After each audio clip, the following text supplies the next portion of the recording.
Well, welcome everyone to tonight's webinar, Creating a Cleaner, Quieter San Mateo County. We are here tonight to talk about leaf blowers and how all of you can encourage local communities to promote the transition from gas-powered leaf blowers to electric leaf blowers in an equitable way. I'm Sarah Hubbard, Executive Director of Sustainable San Mateo County, or SSMC. We're a nonprofit organization that for more than 30 years has been dedicated to promoting the county's sustainability across economic, environmental, and social equity realms. Our programs are designed to inform and support city leaders and community members so they can adopt programs and policies that drive sustainability. People sometimes mistake SSMC for the county's sustainability department, and while we collaborate with that department and receive a small portion of our funding from the county, we are a separate nonprofit organization.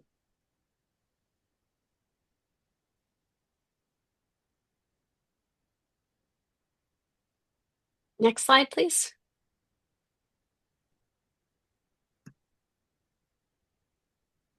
I'll take just a moment to introduce you to SSMC's core programs. First, the Indicators Report. Each year, we publish the Indicators Report, which takes a deep dive into a single sustainability topic with recommendations to address local challenges. Based on our surveys of city challenges and priorities, we focused the 2024 Indicators Report on equitable paths to EV charging infrastructure. We recently convened a steering committee to identify and remove obstacles to implementing the recommended solutions, specifically those related to multifamily housing.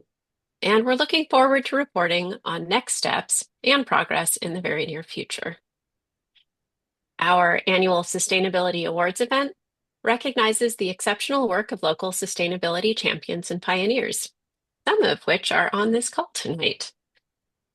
We recognize individuals, businesses, government, and nonprofit organizations, and now a special youth award.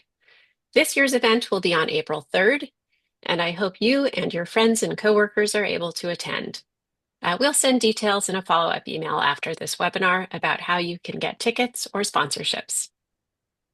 Speaking of webinars, we also host a variety of educational and informative webinars, as well as roundtable discussions for local leaders and the general community. And finally, these final two programs, the Sustainability Ideas Bank and the Dashboard, they play a role in today's webinar.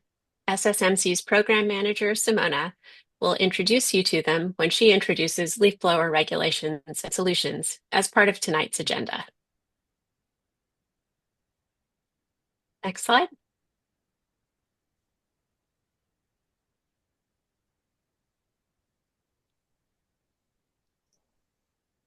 After Simona's section, we'll have our guest speakers, Dustin Chase and Carol Willamy.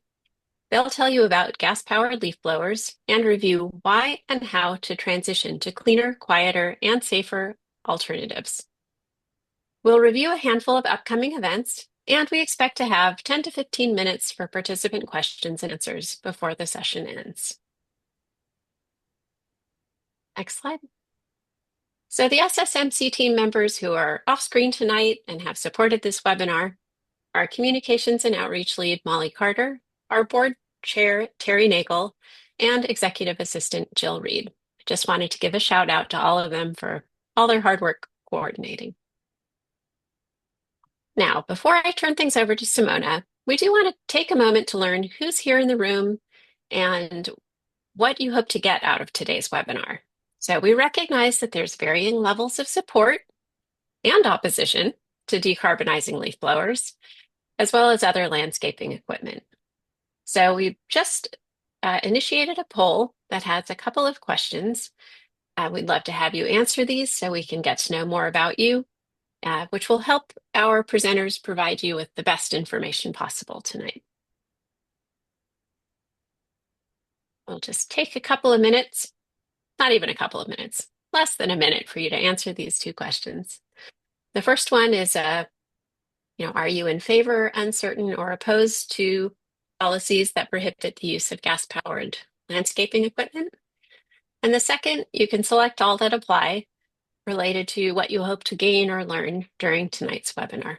I'll just give you a minute to read through those and select.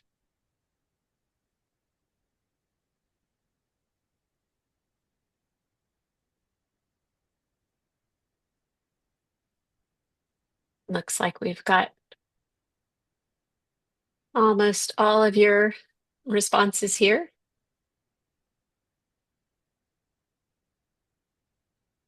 Okay, I think we can close the poll now if you haven't, and we'll share the responses. It looks like 89% of you are in favor of leaf blowers, so that's great to know that we have so many advocates in the room.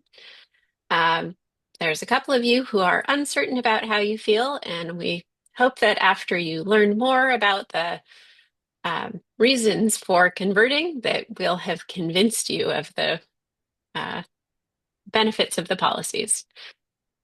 In terms of what you hope to gain, looks like we've got a little bit of a lot of things. Insights into potential challenges, that's good to know. That's one of our top ones, and resources and funding opportunities to support implementation.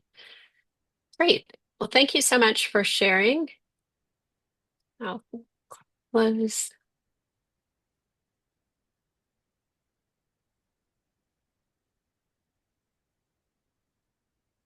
All right. So now I'm happy to formally introduce Simona Vallone, SSMC's program manager. Simona is a sustainability scientist with a PhD in agricultural science. She has extensive experience in research, data analysis, and project management from her work in academia and food technology startups in the Bay Area.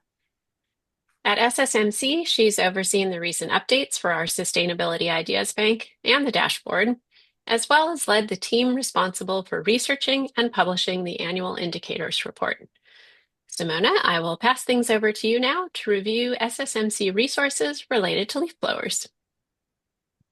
Thank you, Sarah, and good evening, everyone. I'll briefly introduce you to the two SSMC core programs that Sarah mentioned. We'll start with the Sustainability Ideas Bank. The Ideas Bank is a collection of articles describing best practices, solutions, proven to successfully address sustainability challenges. The articles cover policies, laws, and technologies that can help our community deal with sustainability challenges like climate crisis, the housing crisis, and transportation. The articles are thoroughly researched and vetted by subject matter experts. And on our website, you'll find a user-friendly tool to search the entire collection of solutions. And here you see a screenshot of that tool. In the Ideas Bank, you also find an article about tonight's webinar topic, researched and summarized by Dustin Chase, one of our guest speakers. Similarly to all other Ideas Bank articles, it describes the impact of the regulation, provides example of where it has been implemented, covers key factors of success as well as obstacles, and includes all the links to the resources. I invite you to visit our website to learn more about it, and we'll provide links in the chat and also in a follow-up email. And also, I want to introduce you to the Sustainability Dashboard, which is a tool that gives you access to data across a broad range of topics linked to the community sustainability. It aggregates over 90 metrics across 12 topics, such as greenhouse gas emission at the city level, data on transportation, tree canopy, poly adoption, and a lot more. A lot of data is also reported at the neighborhood level. It is a user-friendly, centralized place that you can find on our website, and where you can find metrics that track progress towards sustainability and where you can learn more about your community. In this slide, you see a screen grab from the dashboard showing which city in the county have adopted a gas leaf blower ban. The data was aggregated also by Dustin, our guest expert. And as for all the other metrics, we'll keep this information updated as more cities in the county adopt this ordinance. You can find the dashboard on our website under programs. In the same page, you also find a tutorial to become more familiar with all the metrics and learn more about the features of the dashboard. We're sharing the links in the chat as well. Now, let me introduce you to tonight's speakers, Carol Willoughby and Dustin Chase, the founders of the local Quiet Clean Alliance in San Mateo. Carol has been dedicated to environmental stewardship from an early age, actively participating in numerous sustainability initiatives. She played a key role in advocating for a successful ordinance to phase out gas-powered leaf blowers in Santa Cruz. She now lives in San Mateo. Dustin is an advocate for environmental justice and disability rights, dedicated to ensuring a just transition to electric-powered landscaping tools.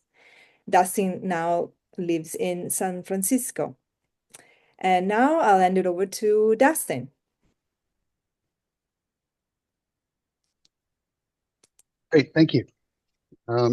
Thank you all for being here with us today.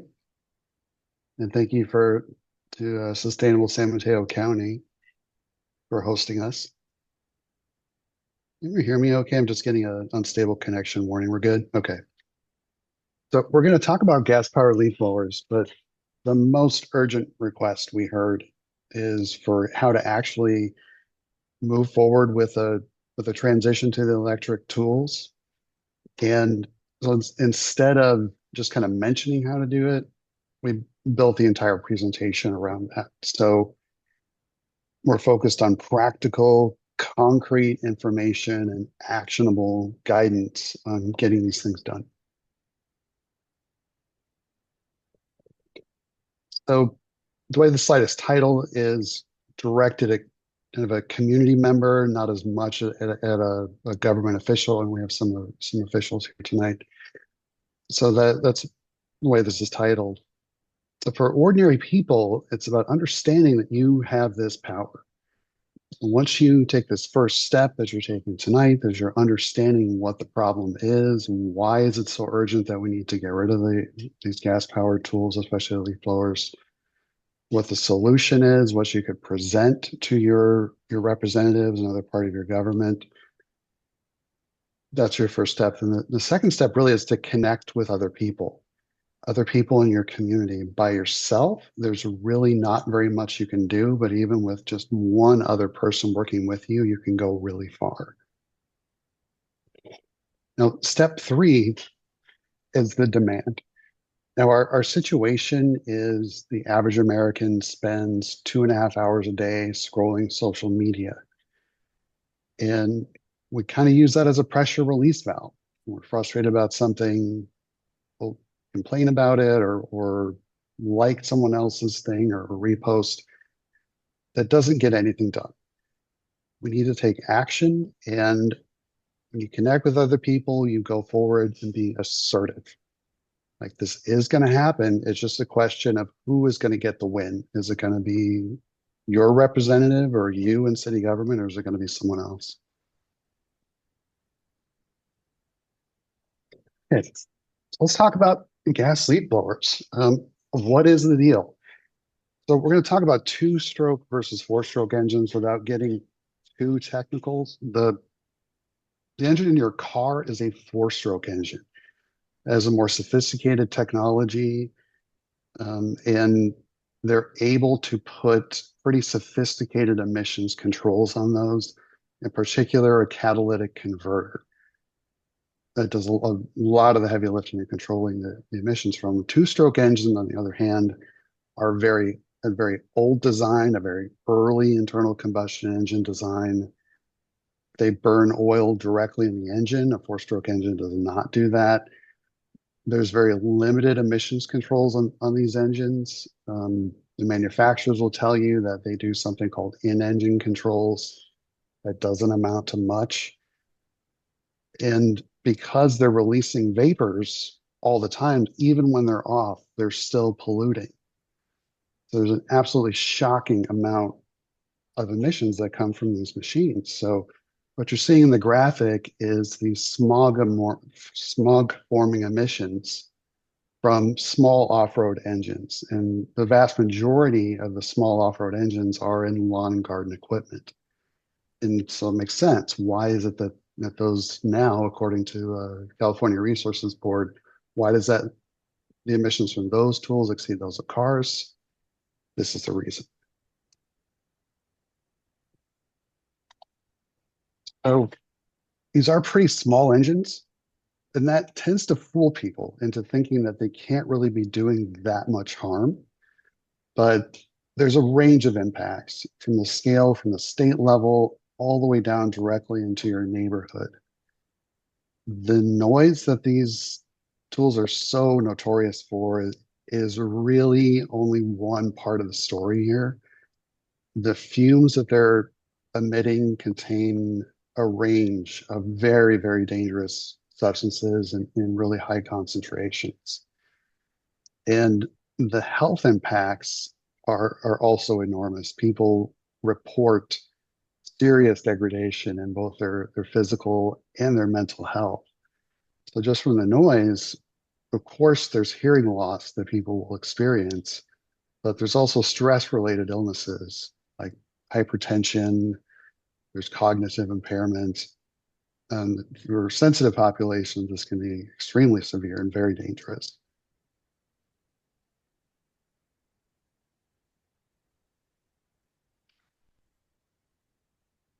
So the hydrocarbon emissions from a gas leaf blower are shocking. This, according to the California Air Resources Board, operating a gas leaf blower for 1 hour is the equivalent of driving a passenger car from Los Angeles to Denver in about 15 hours.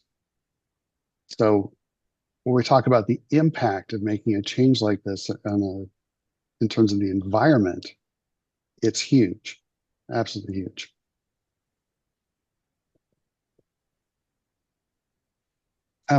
Let's really talk about the health impacts. So what we want to do is there's a big environmental impact that I just mentioned. The more immediate issue that we're seeing with these tools is the health impact, and that's why this is so urgent. Okay. Now, the noise that these tools emit, it is extremely loud. So it's in the 90 to 100 decibel range usually. Um, but what makes it different is there's a low frequency component to this noise. So it travels much further than another loud noise at the same decibel level would, and it penetrates physical barriers like doors and windows. In my previous place in San Mateo, it penetrated the walls easily. And that causes increased anxiety, stress, and this has been studied, hostile behavior. Now, this triangle at the bottom, the number of people that kind of experience this as discomfort or annoyance, like that's a fairly large number of people. And that's where you get people saying like, what is the big deal about this? Like, so it's a little annoying, well, who cares? But as you go up, the impacts get greater. People get a lot of stress and then hypertension, and there's more serious diseases. Now, at the top of this pyramid is the word mortality. And this is very serious. This can happen. And if there's someone listening to this right now that is really impacted by this, these machines really bother you, please take that really seriously, and do what you need to do to take care of yourself and your safety.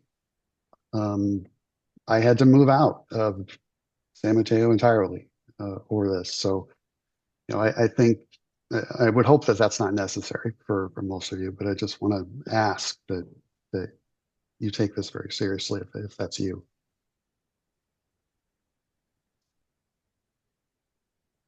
So all of these impacts that we find, the health impacts for people in these neighborhoods, are the same for landscaping workers, but they have much greater exposure. There's working long hours and using these tools all day. There's high concentrations of carbon monoxide. The PM is particulate matter. is extremely dangerous. That tends to get buried deep in your lungs. And exposure to this prolonged noise in a very short time can lead to hearing loss. Now, generally, landscaping workers do not wear any kind of safety gear at all. If they do, there's proven that that gear is not adequate to protect them. There's one University of California landscaper who always wore ear defense and still lost 65% of his high frequency hearing. That's tragic. There's a lesser known impact is a vibration syndrome. It causes circulation problems and whiteness in the fingers. And people are really concerned about the costs of making this transition, and that's fair. There is an upfront investment to make. I think they overlook the fact that the long-term health care that they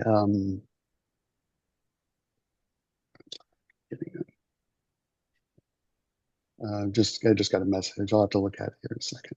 Um, that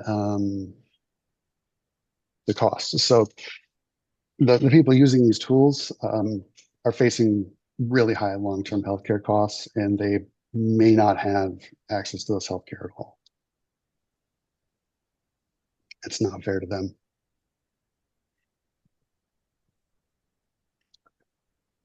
Now, we have some quotes here from people who are impacted by these machines. They use them each day.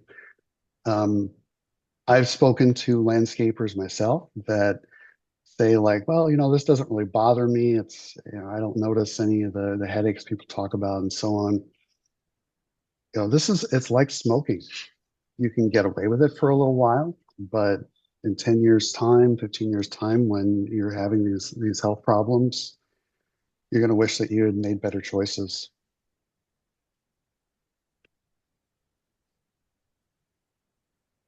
Okay, let's talk about the hard facts with these tools. They very often create more work. So in this photo, at least this person's wearing some hearing defense, but this shows what the problem is. When they're standing too close to their work and they're using that tool full throttle. What that's doing is blowing a lot of their work straight up in the air. You can see the fine particles and the dust that they're just spreading around. Then they have to go around and then clean up the bigger mess that they just made. Now there's alternatives to these tools. Hand tools are often just as fast. That's been proven. There's a study done in Los Angeles. A grandmother with a rake just about kept up with a crew with gas leaf blowers. Wet leaves are a problem. We use a blow rake for that. There's lawn sweepers, cost about $150. Think about whether you should leave the leaves where they are. Are they going to be ground up by foot or car traffic? Should they be left there to retain soil moisture? If it's really just an aesthetic that you're pursuing there, it may not be such a great idea.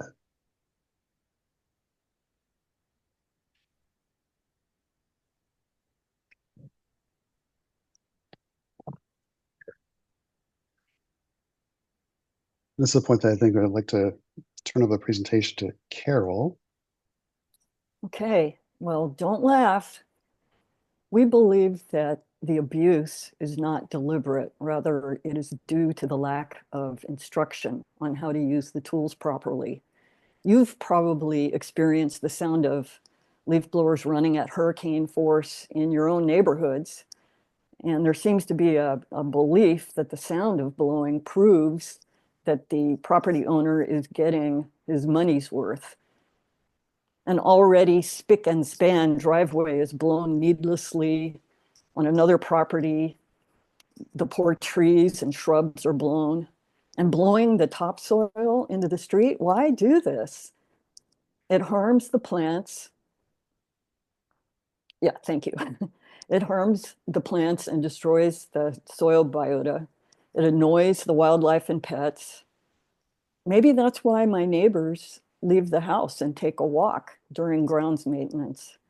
They can still hear the noise from more than 2 blocks away, but at least from that distance, it's not ear splitting and they are not breathing the fumes. Possibly they are not aware of the unintended consequences of tool abuse. I was speaking with a small business owner on Sunday who told me that his battery charge usually lasts a week. When he's really busy, he only needs 2 battery charges a week. What's his secret? He uses his blower for appropriate jobs on low power with good technique. In other words, he does not abuse the tool. For decades, this work was done with hand tools. Leaf blowers are not necessary for plant care, but if you insist you need one, on the next slide, here's a comparison of fuel costs between gas and electric equipment from a couple of years ago. The economics of making the switch today are even better with recent improvements in technology. The electric power version wins hands down over the gas powered version. The major power tool manufacturers make batteries that conveniently work with string trimmers, edgers, and hedge trimmers in addition to leaf blowers. So next slide, upfront investment. Good old-fashioned tools, rakes and brooms, are inexpensive. The commercial electric backpack blowers are getting more affordable, and the bigger capacity batteries, which work with multiple landscape tools, are running longer and have been coming down in price the last few years. We are lucky to have access to multiple rebate programs in our area, which really help to bring down the initial cost of new equipment. The State of California Clean Off-Road Engine Equipment Voucher Incentive Program, CORE for short, is starting up again on March 26 because funds from the previous program were not depleted. There will be $6 to $7 million in the fund available to small businesses to purchase new zero-emission landscape tools. First come, first served. So go out there and get them. The city of San Mateo has a nice electric leaf blower rebate program available to residents and businesses. Businesses can get up to $500. Burlingame and Redwood City also have programs. And air districts in other counties also have nice rebate programs like the Sacramento Air Quality Management District, San Joaquin Valley Air Pollution Control District, and the Monterey Bay Air Resources District. Short-term business and retailer financing can also help bridge the 10.5-month break-even gap. After that, it's a positive return on investment because of the lower operating costs for electric tools. So now let's talk about adaptation on the next slide. We mentioned the abuses of the tools, the hurricane force speed and the annoying, useless engine revving, the inappropriate blowing and destruction of living things, the illegal blowing of debris onto neighboring properties and into the public street, then into the storm drains. This behavior just creates what my mother used to call busy work. Another worker will just come along and blow it back whence it came, an endless cycle of wasted time and energy. It's really not that difficult for tool users to make some simple changes. Good technique results in a job completed more quickly. Don't use blowers for everything. Use them as a supplement to rakes and brooms. Use them on low power. It's fine to blow hardscape like driveways and sidewalks, but never blow living things or topsoil. Leave some leaves as healthy mulch around plants. Use the property owner's green waste bin to reduce hauling. The use of tarps can also minimize job time. Use a metal bow rake for wet leaves. Hint, I do this in my own neighborhood to keep the street gutters leading to our storm drain clear. It's not difficult, and I'm a senior citizen. So consider the big picture. These simple changes are very little to ask when you think about the harms of gas blowers. So we have a quote on the next slide from Oliverio Barragan from the Sacramento Metropolitan Air District, which offers an incentive program. He said it well: as we develop this program, people will start to realize that it's really not that difficult. It's just a change in how you work. Then we have another quote. I think we skipped a slide. Oh, I'm sorry, that second quote isn't in the set right now. Oh dear. Okay. Sorry Well, about that. that's okay. I'll tell you what it said. So the old excuses from 10 years ago, oh, the tools are not powerful enough, the batteries don't last long enough, no longer apply. Technology has been improving steadily. So do yourself a favor and just try the electric tools. But as we said, using the tools with proper technique is also important. So moving on to enforcement. We have a model ordinance available for those who'd like to help their city council, and I think that's going to be in the ideas bank materials. We do not want to demonize the workers. We've learned from other cities that making the property owner the responsible party works well. And to ease the burden on code enforcement departments, using citizen affidavits to report violations. A number of cities already have the ability to report code violations online, including San Mateo, and some cities even have phone apps to do this. We view a ban on the use of gas leaf blowers as a healing community effort. Before enforcement begins, there must be comprehensive outreach to property owners. Get the word out to small businesses, micro businesses, and sole proprietorships. But outreach must not be the job of the code enforcement department. That would not be fair. Other city staff can accomplish this with the help of community members if desired. If there's a violation, ideally, the observer would first speak with the property owner and have a friendly conversation. If the violation were to occur again, a citizen affidavit would be filed. In a perfect world, the code enforcement department would have an automated way of sending a warning letter to the property owner. But we are hopeful that a warning letter would suffice. If not, a fine would be issued. The goal is to keep this as simple as possible for code enforcement. They already have their plates full with enforcing other codes. So ask your code enforcement officers how their jobs could be made easier. So next slide.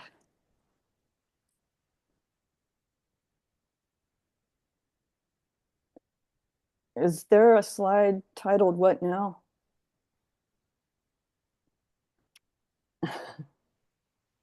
Oh, I'm missing slide. Well, I'll just tell you what it said. This plan works best as a joint community effort. So if you're a property owner, require that your landscapers stop using gas blowers, even if there's no law against it. It's possible the business already has electric equipment because of the bans in neighboring cities, but sometimes they don't use the electric tools because it's not against the law to use those gas tools.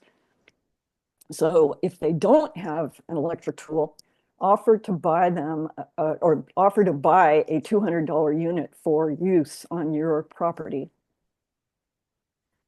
Everyone in the community can tell their friends and neighbors, emphasizing the health harms to humans, pets, wildlife, but especially to the workers themselves.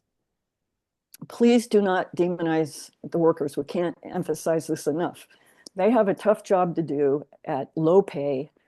They might be recent immigrants working for a boss who just hands them a gas tool and tells them to use it without any instruction on proper technique. So now let's talk about getting an ordinance passed. To get an ordinance enacted, you must work with your neighbors in the community. Start with your city staff members whose jobs are affected or who may have some say in how the city gets its work done. The Parks and Recs director, the city manager, the sustainability director. Commissions can actually have the unintended effect of slowing down the process. So be sure to meet individually with your city council members. Without a council member to sponsor the ordinance, nothing will get done. First, ask for an ordinance. Ask, what do you need from us to get this done? Play hardball if you have to. Don't let up until the council member says, what will it take to get you people to stop? And don't let hate mail influence the outcome. There's also a nationwide Quiet Clean Alliance whose California coordinator you can contact. Next slide, please. So a gas leaf blower ban is overdue. About 60 California cities already have bans on gas-powered leaf blowers, including in San Mateo County, Atherton, Burlingame, Hillsborough, Menlo Park, and Portola Valley. Millbrae is coming soon. And several Southern California cities also have temporary bans on the use of all leaf blowers because of the ash from the recent fires.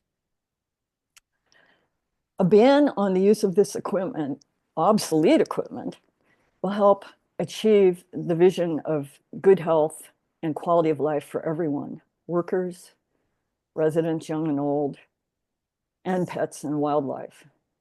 It supports health equity, and an additional benefit is a reduction in the production of greenhouse gases.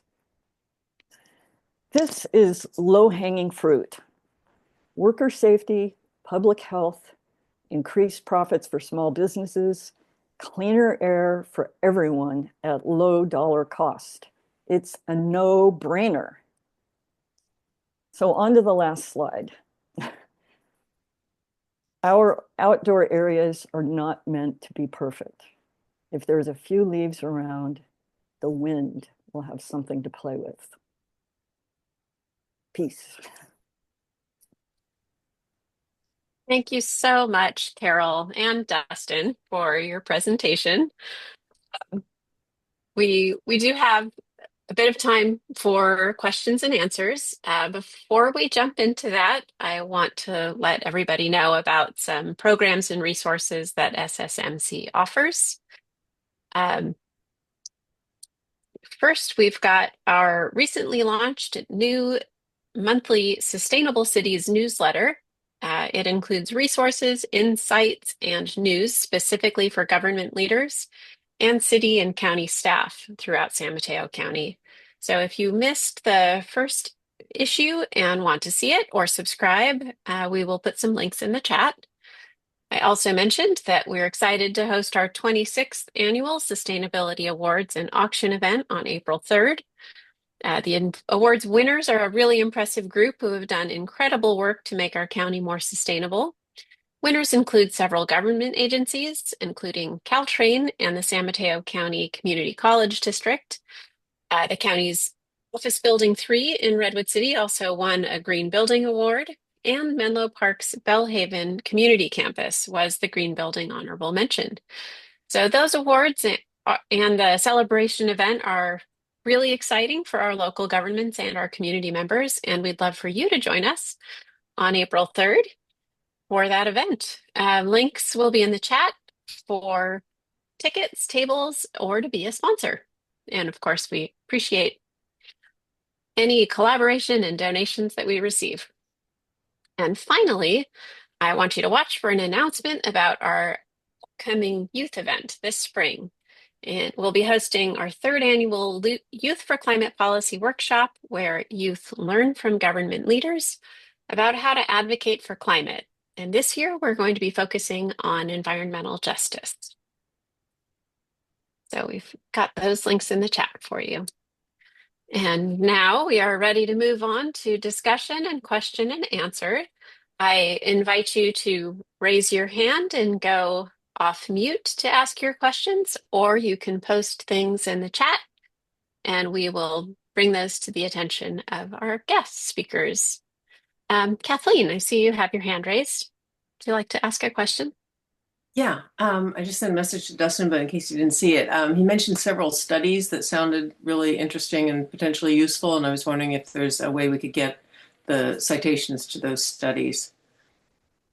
Sure. The really the best, fastest thing I would look at is the what the city of Oakland said about this. It's just utterly packed with information. I can find a link to that. And that's where I got the Los Angeles study from. The part that's just so annoying to me is the information about productivity is paywalled. They're behind a course through the American Green Zone Alliance. It's called the Sustainable Land Care Certification. So I have it. So I'm confident about how the productivity works out. So unfortunately, I can't link directly to that, but the other data is available. Great, thank you. I will also add that many of those resources are included in the Ideas Bank write-up at the end of that file. So we do have many links. Adriana, do you have a question? Hi, my name is Adriana. I'm a North Central San Mateo resident, also work with El Concilio. So thank you so much for Hi. the board. This is something that I've been very interested in because my dad's a gardener. He's been a gardener and landscaper for a really long time. And one of the reasons that got me involved and interested in environmental justice when I was in school. But my question is around how much community involvement was in place when doing this research and data before creating the ordinance, and then also how much of these policies are shared with community members who don't speak English or don't have access to data or don't know about the rebates, just because my dad still is a gardener and landscaper, and I just realized that Hillsborough is one of the areas that he works in. But I don't think he knows about the bans because he still uses the gas blowers. And I feel like that's the case for a lot of our community members and also clients that we work with. And so I'm curious to know, like, what are the efforts that are being done to be able to bring this back to community, get their input. And then the other piece is the rebates. I think they're great. I just also feel like they're a little bit they're challenging for communities who don't have access or have that digital divide. Um, and so I've checked the rebate for San Mateo, and I feel like, I mean, I can help my dad do it because I know the language and I know how to do it. But for those that don't, like, is there an alternative process? And then what's the difference between like residential to commercial? Because to me, commercial feels like a very big business compared to like small local businesses Mhm. and what that means. And then also for the rebate. I saw that your equipment had to be purchased, I think, in 2024. So I don't know if there's an extension for that for this year and what that process includes. Sorry, I know it's a lot. It's just all of It these. is a lot.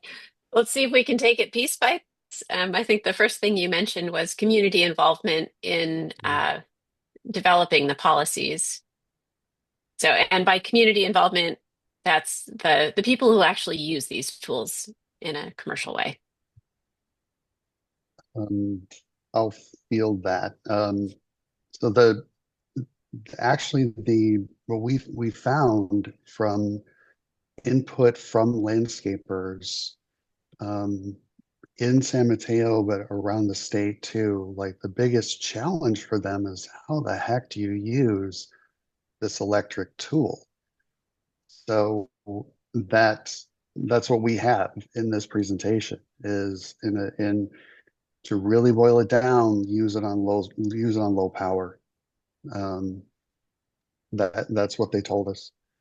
stand back a bit and use it on low power. And there's some other tips that we have. I might have kind of gotten lost in the shuffle. It seemed like that slide might have been missing, but we are more than thrilled to share that information with whomever needs it and wants it. And we are very much looking for people who are connected with the communities that do this work. These are Latinos largely.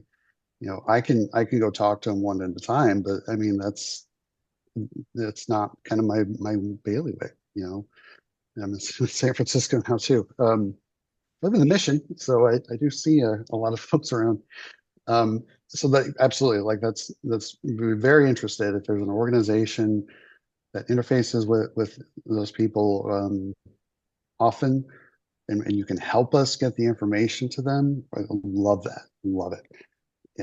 We have like some translated materials on our website, Quiet Clean San Mateo.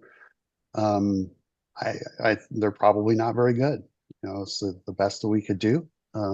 Love to offer something that's better, that's more accessible. This is something that we know is so great for these businesses, and that's the biggest thing I really see in it is really unlocking people's potential, so that at the end of the day, they're not so much smelling like all the fumes, and their head's clear, and they're not so tired, and they can have fun with their families more, and that's for real. I mean that's a real outcome that we see happening. So may I jump in here?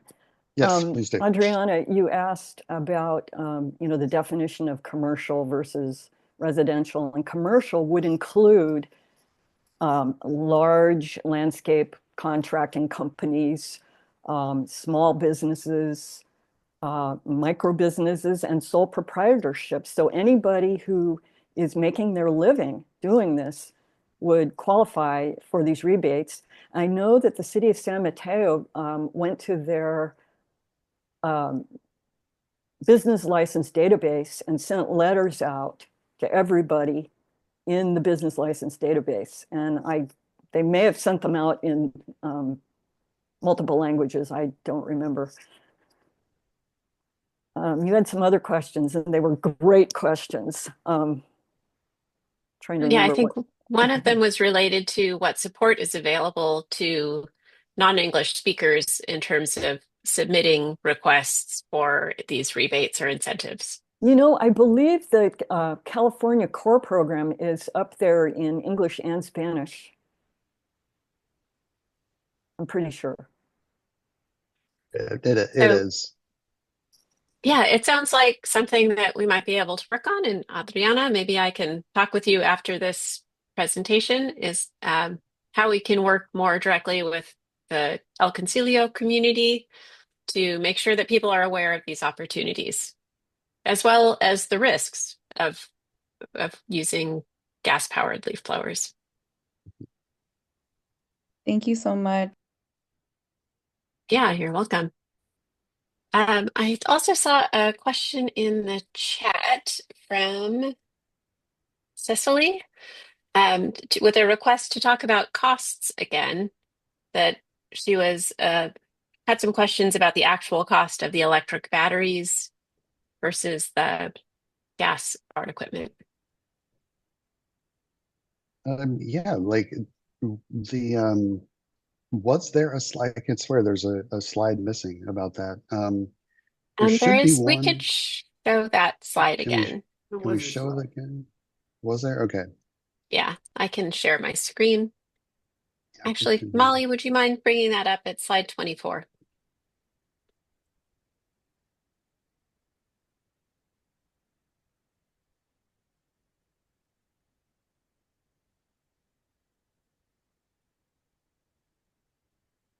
Okay, perfect. Yeah, this is the one I had in mind. So costs, like how does this really work out for folks? So what we're really looking at is a two-stroke engine requires specialized two-stroke oil, and that stuff's really expensive. And maintenance on a true stroke engine is not fun, not fun at all, and a lot of time and money into that, and it ends up not being done, and that's one of the reasons why these machines are being so loud. Okay, terrible costs involved. So you go to electric, and your operating costs, we're talking about operating costs, fall off dramatically once you get into the electric tool. And what's really interesting is this is what this is from a Portland or Portland group, and it's using data that's a few years old. I think Carol mentioned. So the cost of a battery now, when I quickly looked this up, it was actually about half of what this shows. You can get two solidly large capacity batteries for about $500. Um, and how long that battery lasts depends a whole lot on how you use it. And that's why we're emphasizing like having the right information to people in people's hands. The We just talked to a San Mateo gardener who gets a week of use out of on a single charge. And if he's using it heavily, it'll be half a week. So if you're, oh goodness, I got to buy 25 batteries for this, like hold on, like it's okay, like you need some more information, you know. Now, what about this upfront cost then? So where does this, so you're going to need for like the person we're imagining is one person with one truck, one of the little Toyota that we see people driving around, and that's the person that we usually think of. And what is that person going to do? So they're probably going to need a backpack blower just like the one in this picture. So that costs about $1,200 at retail. The city of San Mateo, you get the commercial rebate is $500 off of that. So now you're down to 700. Okay, so where are they going to get this cash from? So there's a number of ways they can do that. So the short-term retailer financing, we're suggesting that people look at possibly having a temporary small charge for that. So it's like you call it like a sustainability cost. Not unlike if your fuel costs or gasoline prices are a little bit higher temporarily, they'll have like a little surcharge for that. It'd be a similar kind of thing, just to kind of get you over the hump and into the tool and help carry that forward. So there's going to be some creativity there that we might need and some help from the community. We absolutely can work out. And we really have not heard of significant problems that people have had making this upfront investment. Another resource that people might use, that small businesses might use to pay for the costs of conversion, is the Green Business Network, because they offer, I think it's up to $1,000 for supplies and equipment. So that would be in addition to these other rebates and incentives. Let's see, we've got just a couple of minutes left. So we will have time for one or two more questions. Before we do that, I'd actually like to have you do a final poll. If we could bring that up, and I think we can stop screen sharing while we do that. So this is really about whether the webinar met your expectations. And there's a QR code on the screen if the poll itself did not show up. I know sometimes people have a problem with that if they're on mobile devices. So if you can just spend a moment completing the poll. Did it meet there's three questions. Did it meet your expectations? How did it impact your perspective on transitioning away from gas-powered landscaping equipment? And also, how likely are you to take action on this issue in your city or organization? We'll give you just a moment. Looks like there are a few more people who haven't responded.